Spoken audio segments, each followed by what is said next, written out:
Hola, bienvenidos a todos a esta presentación o comunicación de carácter divulgativa titulada Wallapop ya existió en Cuba en el siglo XIX, estudio de la publicidad cubana y su lengua. Mi nombre es Marta Rodríguez Manzano, soy profesora ayudante doctora en el Departamento de Lengua Española de la Universidad de Granada. Y aquí en esta diapositiva también tienen acceso a mi correo martarodriguez@ugr.es por si desean enviarme cualquier comentario, duda o sugerencia de esta presentación.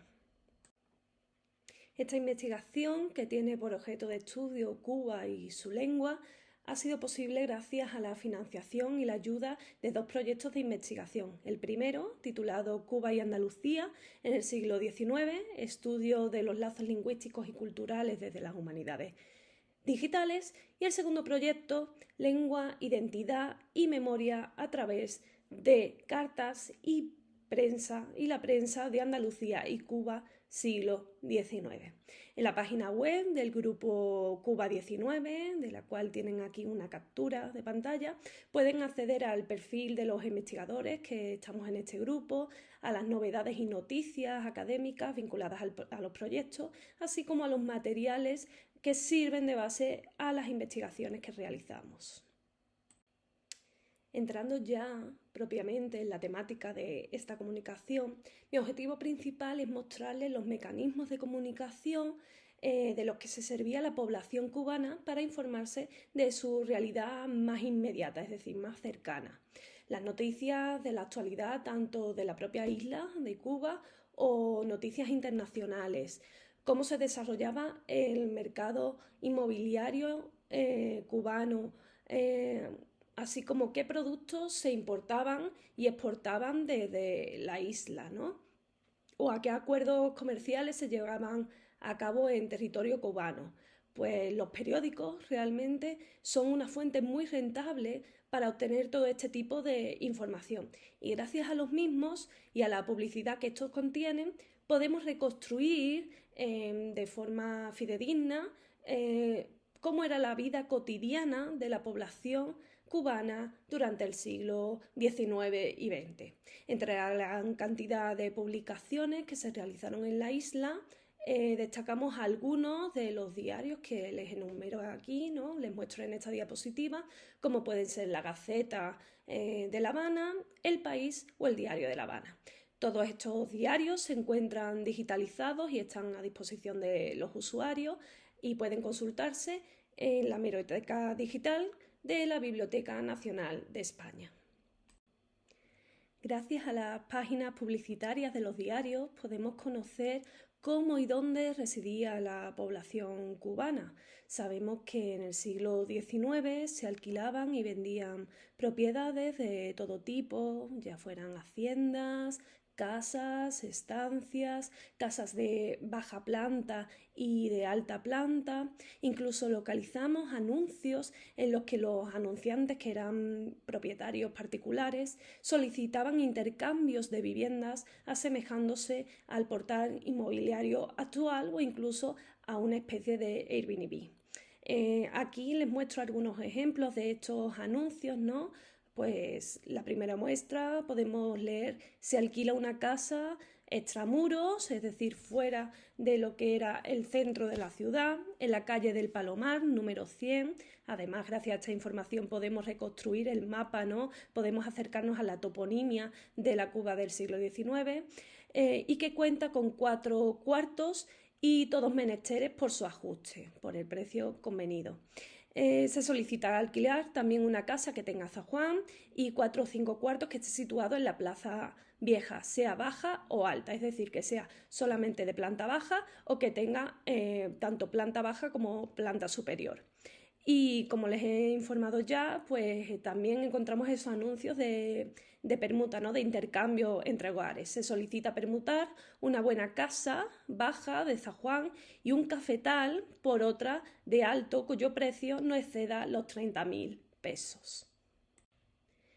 Pero a través de los periódicos no solamente podíamos conocer cómo vivían los hombres y las mujeres cubanas del 19, también podemos reconstruir cómo era su alimentación, es decir, qué alimentos consumían y cómo era su dieta al fin y al cabo.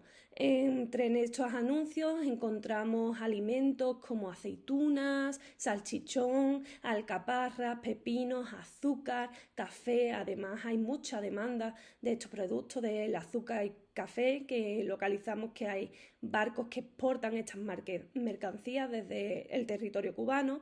Y también tenemos ciertos alimentos con denominación de origen, como por ejemplo hay comerciantes que publicitan vinos de Jerez o gallegos, cerveza que es exportada, ¿no? Importada en la isla de Bristol, vino blanco, aguardiente. Algunas de estas muestras publicitarias pues son en la nevería, es decir, como en una especie de heladería de la Alameda de Paula, en la ciudad de La Habana, se hallará de venta jijotes y sorbetes de las frutas del tiempo y granizados a un real.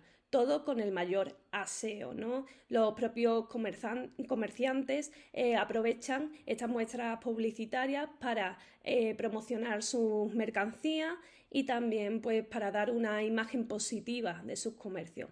Pero no solamente sirven las muestras publicitarias, estos apartados de los periódicos, para publicitar ciertos productos o mercancías, también sirven para colgar anuncios en los que, por ejemplo, se solicitan o se prestan ciertas pertenencias, como podemos ver en el ejemplo de un anunciante que menciona que se alquilan 2 negros cocineros por su ajuste. En la Plaza Nueva, casa del señor Deán, darán razón. Y también un negro de edad de 20 años, vemos cómo se vende, cómo se desea publicitar un negro, un esclavo de 20 años, buen calesero de pareja, es decir, buen conductor, ¿no?, de carruajes, sano y sin tachas, es decir, que no tiene ningún inconveniente, que no tiene ninguna tara, por así decirlo, ¿no? En 500 pesos libres para el vendedor, o se cambia incluso por este azúcar o café, que eran 2 bienes, ¿no?, que eran 2 mercancías que eran muy preciadas en la Cuba del 19. En los anuncios también localizamos vestimentas, joyas y complementos de moda que se comercian en el territorio cubano. Vemos que se practicaba tanto la venta en ciertos establecimientos y tiendas como la venta ambulante.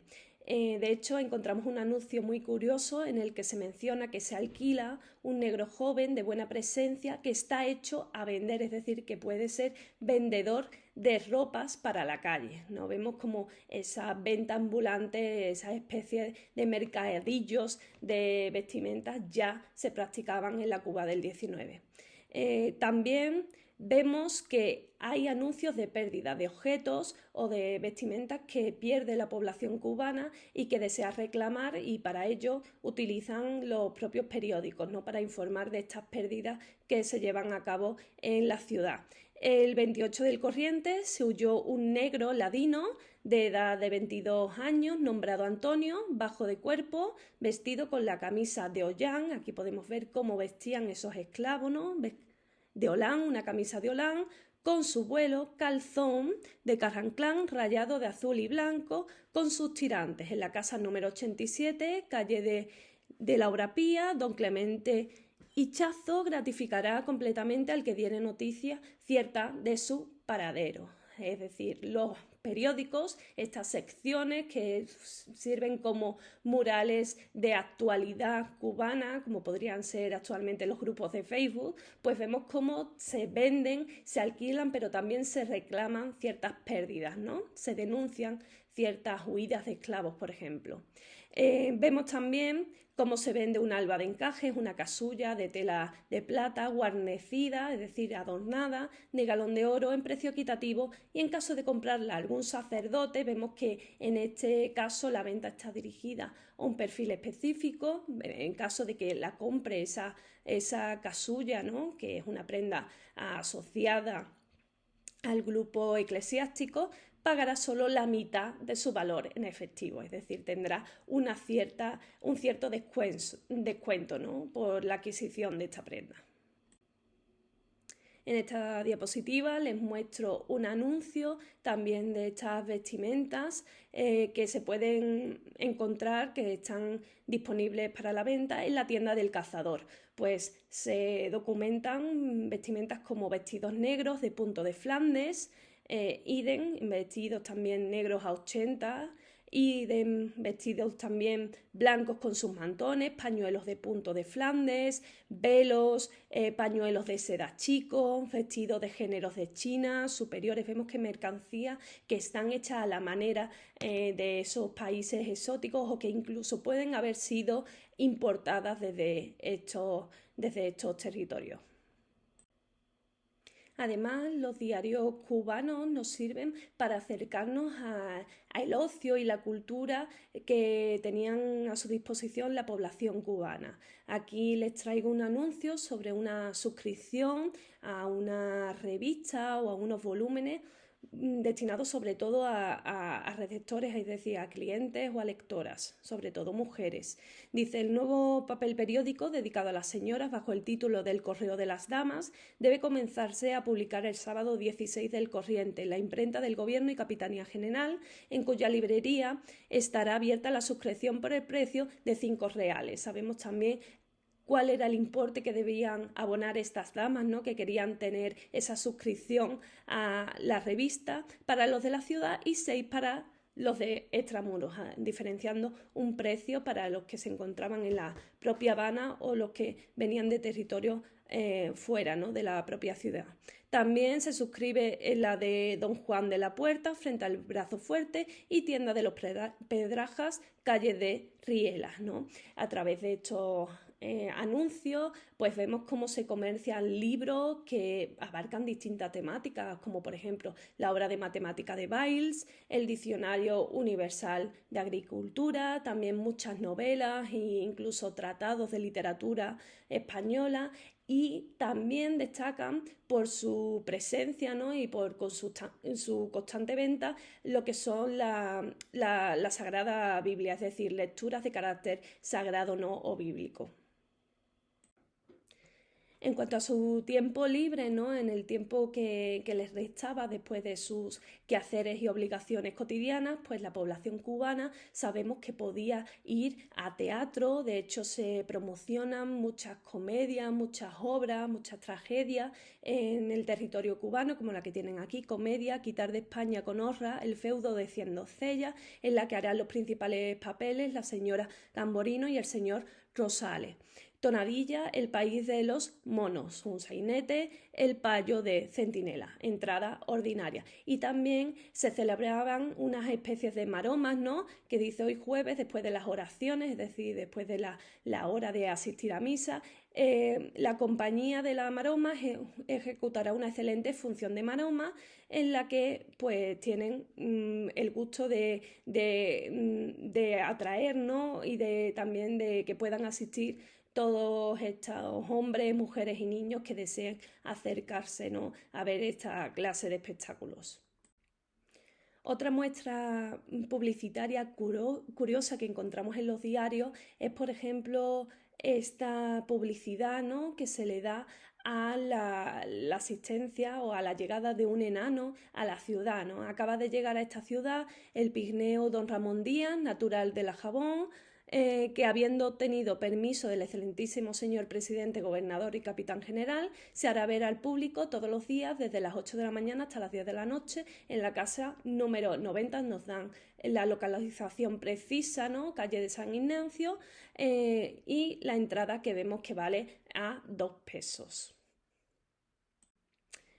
En definitiva, y sin querer extenderme mucho más, como conclusiones sirva esta breve presentación y comunicación para mostrarles pues la rentabilidad tanto informativa como lingüística que tienen estos materiales periodísticos. Las muestras periodísticas y publicitarias nos aportan información, como han podido comprobar, tanto social, económica, sabemos cuánto costaban los distintos bienes, comercial y lingüística sobre la población cubana del siglo XIX.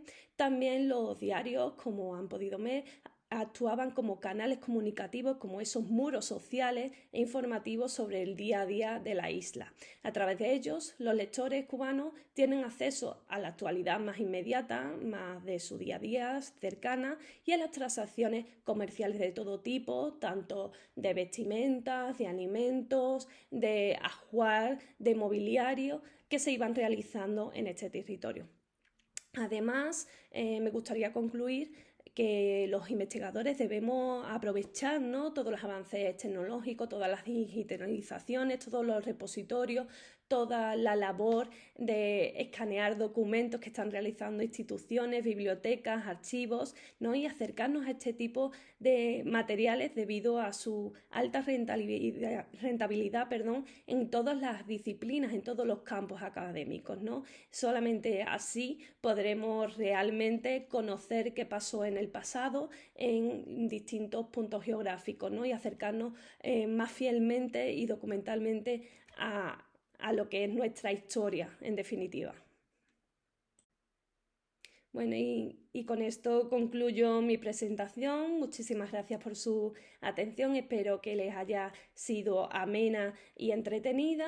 Y les vuelvo a dejar mis datos, mi correo electrónico martarodriguez@ugr.es, por si tienen cualquier comentario o alguna pregunta al respecto. Muchísimas gracias por todo y un saludo.